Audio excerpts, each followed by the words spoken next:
ஆரம்ப காலத்தில் அண்ணா காலத்திலிருந்து அவர் திமுகவில் இருந்தவரை திமுகவை ஒரு பலமுறந்த கட்சியாக மதுரையில் உருவாக்கியவர் அண்ணன் முன்னாள் மேயர் முத்தண்ணன் அவர்கள். அதை என்றுமே என்னால் மறக்க முடியாது. அவருக்கும் எனக்கும் அதிக தொடர்பு இல்லாமல் இருந்தாலும் அவருடைய உழைப்பு என்ன என்பது எனக்கு நன்றாக தெரியும்.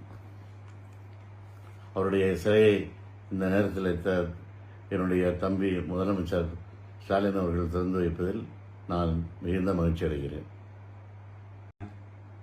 ஆரம்ப காலத்தில் அண்ணா காலத்திலிருந்து அவர் திமுகவில் இருந்தவரை திமுகவை ஒரு பலமுறந்த கட்சியாக மதுரையில் உருவாக்கியவர் அண்ணன் முன்னாள் மேயர் முத்தண்ணன் அவர்கள். அதை என்றுமே என்னால் மறக்க முடியாது. அவருக்கும் எனக்கும் அதிக தொடர்பு இல்லாமல் இருந்தாலும் அவருடைய உழைப்பு என்ன என்பது எனக்கு நன்றாக தெரியும். அவருடைய சிலையை இந்த நேரத்தில் என்னுடைய தம்பி முதலமைச்சர் ஸ்டாலின் அவர்கள் திறந்து வைப்பதில் நான் மிகுந்த மகிழ்ச்சி அடைகிறேன்.